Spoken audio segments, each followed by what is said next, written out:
My name is Johanna Mäkinen. I am a PhD student from the University of Helsinki. I am going to talk about the paper I've been working with the past months. And the paper is about the mass stranding, which happened during the second naval battle of Svensksund. And as you soon will see, the mass stranding accident appears very differently depending on whether you look at it from the perspective of the known underwater archaeological material, which basically means wreck sites, or from the written documents viewpoint. The picture here is from the battle area, and on the right-hand side there is the monument of the battle. And, the mass stranding took place on the 9th of July 1790 during the naval conflict between the Kingdom of Sweden and the Empire of Russia. At that time, Finland was part of Sweden. The conflict is known as the Second Battle of Svensksund. The first was fought at the same place a bit less than a year before. And it happened on the southern coast of Finland, of the present-day city of Kotka. And the Second Battle of Svensksund was the battle that ended the Russo-Swedish War. And the battle ended in the victory of Sweden, and the ending of the war was followed by a new demarcation between Sweden and Russia. And this is pretty much all that I want to say about the battle as a whole today. And I will now concentrate on action that happened on the shore of Lehmäsaari Island.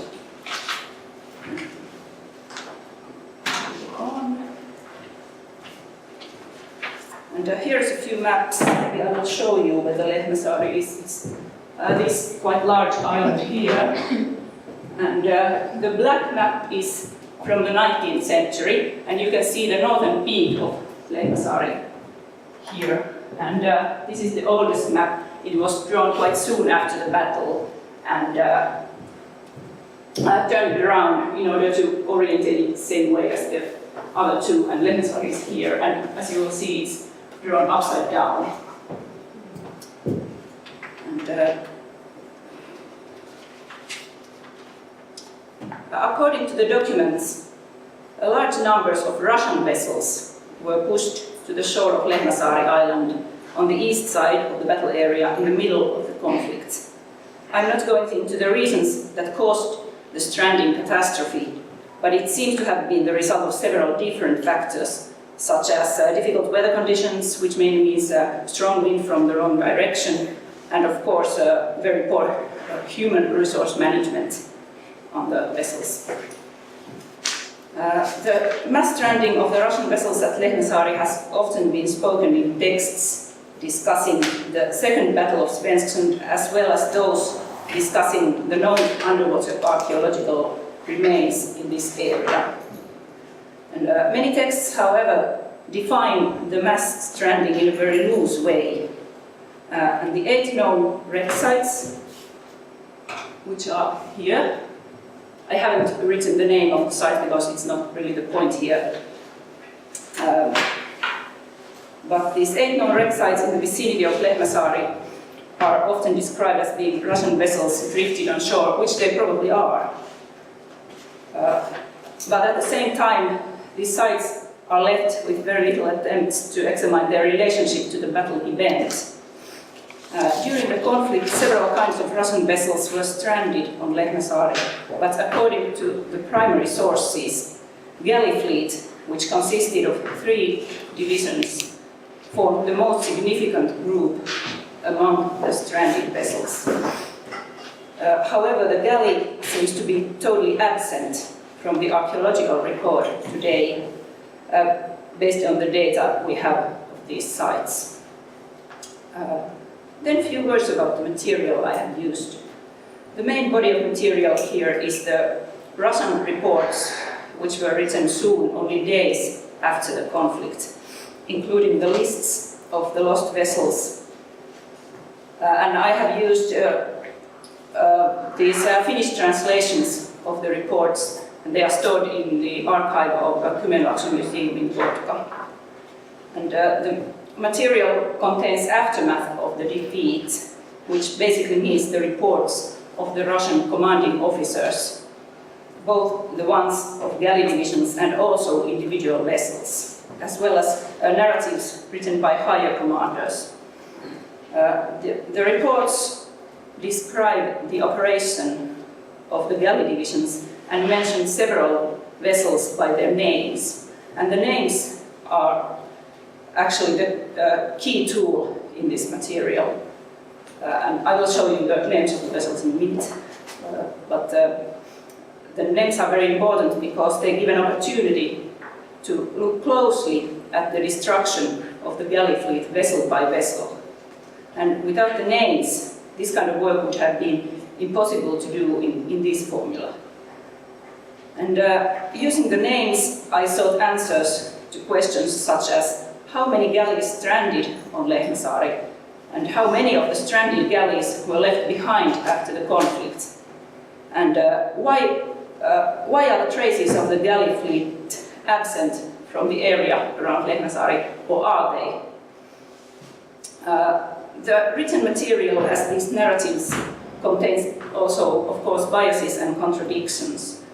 And as I have been reading these texts and comparing the statements, I have tried to keep the disagreeing statements as equal as possible, for the contradiction itself can sometimes be a key component in finding the conclusion, although I still have some open questions. Since the majority of the texts are reports which were addressed to a person in a higher position than the author himself, the relativity of these narratives have been one thing to keep in mind. Every author, and this means especially the lower officers, has his own subjective view of the event, and perhaps some personal interests behind their statements. According to the narratives and the accounts of the lost ships, the Russian galley fleet included overall 26 galleys. 16 of those were lost in the conflict, and only 10 survived.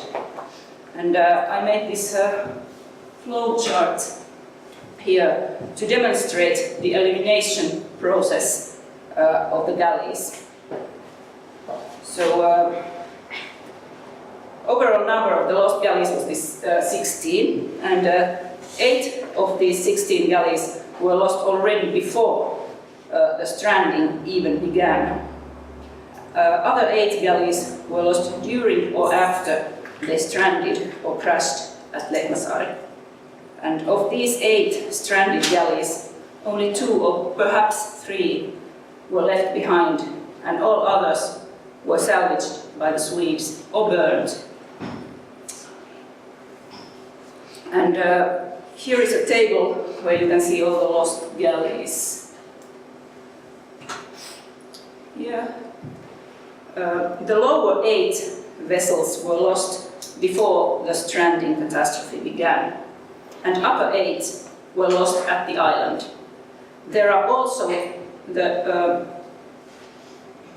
this table the Russian names of these 16 vessels, and the names are mostly place names and birds.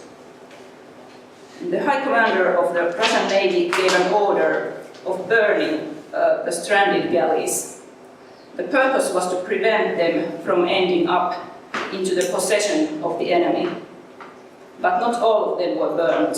In fact, only one galley is mentioned as really set on fire and burned to ashes. The mass stranding of Lehmäsaari must have been a very massive event if measured by the amount of vessels and men. And here is one type of Baltic galley. And if you look at the drawing on the right-hand side, this type participated in the battle, in this second battle of Svensksund.